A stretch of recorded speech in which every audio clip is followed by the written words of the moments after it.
Kristus ada di tengah-tengah kita, lebih utama dari segala sesuatu.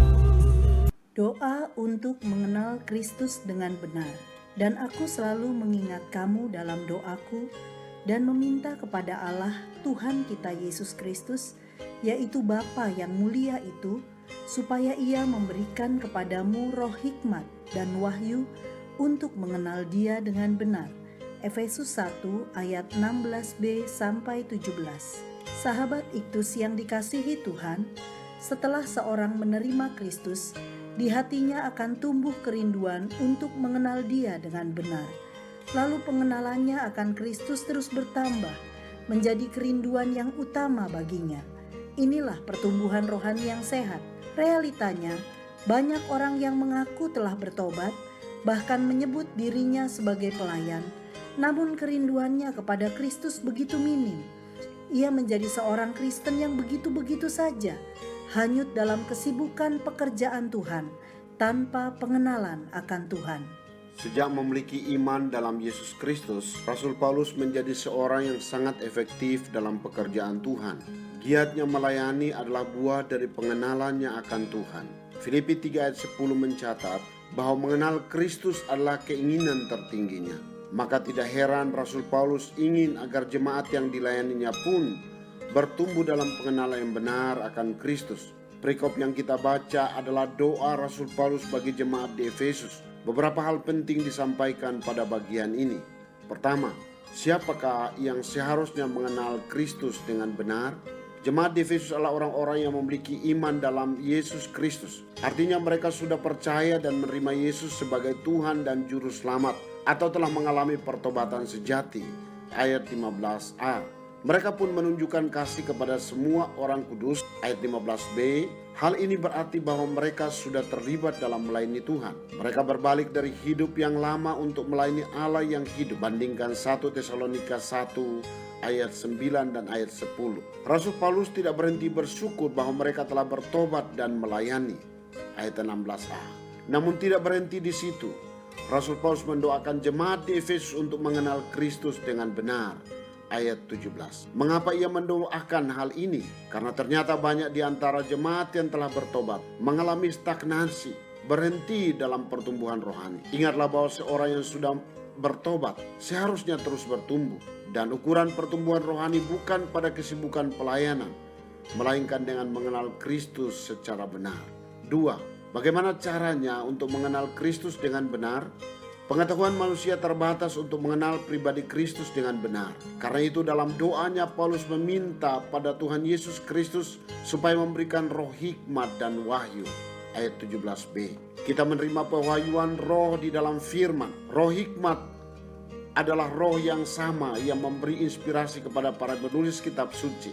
Roh hikmat juga memberi iluminasi, penerangan. Ia akan membuka tabir yang menghalangi kita untuk mengenal Kristus melalui firman-Nya. Roh hikmat yang memberi kemampuan kepada kita untuk tunduk pada kebenaran firman Tuhan. Wahyu mempunyai arti mengungkapkan sesuatu yang tersembunyi, membuka tutup sehingga nampak isinya. Dalam hal ini bukanlah pewahyuan baru, tetapi mengungkapkan rahasia dalam Alkitab. Paulus sadar bahwa hanya Tuhan sendiri yang dapat menyingkapkan siapa dirinya, sehingga manusia dapat mengenalnya. Alkitab bukan sekedar buku pengetahuan. Alkitab adalah firman Allah, di mana Allah sendiri berinisiatif membuka dirinya agar manusia dapat mengenal pribadi dan karyanya dengan benar dalam pimpinan Roh Kudus. 3. Inti dari mengenal Kristus dengan benar, dan supaya ia menjadikan mata hatimu terang untuk mengerti pengharapan dalam panggilannya. Ayat 18. Inti dari mengenal Kristus dengan benar adalah memiliki pengharapan dalam panggilannya. Dengan kata lain, terang benderang atau tuntas berpegang pada hak-hak istimewanya sebagai anak Allah. Pertama, betapa kayanya kemuliaan bagian yang ditentukannya bagi orang-orang kudus. Ayat 18b. Inilah berkat surgawi, yaitu kepastian hidup yang kekal, menjadi keunggulan orang percaya karena telah memiliki jaminan keselamatan. Kedua, betapa hebat kuasanya bagi kita yang percaya sesuai kekuatan kuasanya. Ayat 19. Inilah kasih karunia ilahi yang berkuasa di atas segala-galanya.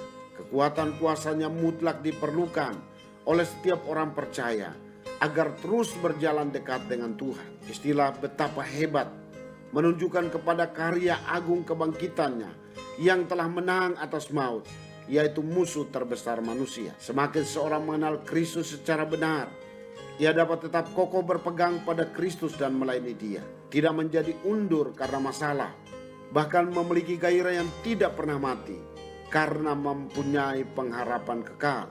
Rasul Paulus mengingatkan jemaat di Efesus agar jangan terkecoh dengan kesibukan pelayanan dan mengabaikan pengenalan akan Kristus. Namun faktanya, kesibukan pelayanan telah membuat mereka kehilangan kasih yang semula, yaitu pengenalan yang benar akan Kristus. Wahyu 2 ayat 1-7.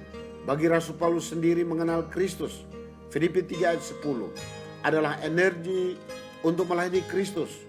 Filipi 3 ayat 14. Terbukti Rasul Paulus sangat efektif dalam pelayanan, baik di Asia maupun Eropa.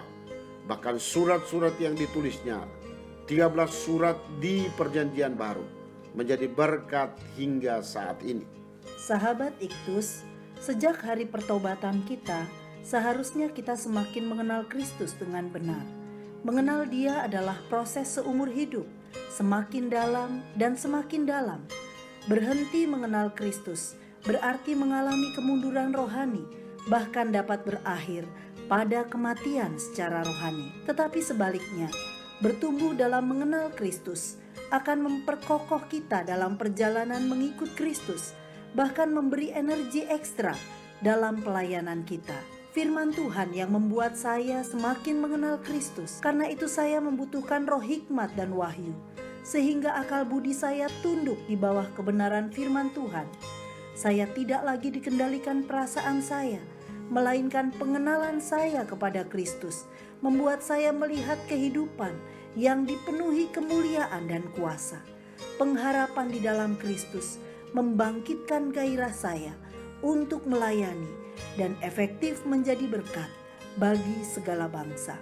Sahabat Iktus yang dikasihi Tuhan, apakah setelah saya mengalami pertobatan, saya bertumbuh dalam mengenal Kristus secara benar? Apakah saya pernah berdoa untuk meminta roh hikmat dan wahyu agar dapat mengenal Kristus dengan benar? Apakah pengenalan saya kepada Kristus membangkitkan gairah saya untuk melayani dan menjadi berkat bagi segala bangsa? Tuhan Yesus, saya mempunyai kerinduan untuk mengenal Engkau dengan benar, agar saya dapat bertumbuh dalam iman dan terus bergairah dalam melayani-Mu.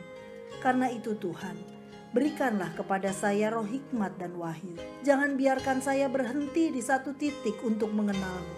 Juga bagi para pemimpin gereja, para pelayan, serta semua teman-teman seiman, agar mereka pun diberikan roh hikmat dan wahyu untuk dapat mengenal Kristus dengan benar dan semakin bergairah dalam melayani-Mu. Amin. Satu-satunya cara untuk mengenal Kristus dengan benar adalah dengan memohon hikmat dan wahyu. Kristuslah yang harus ku beri.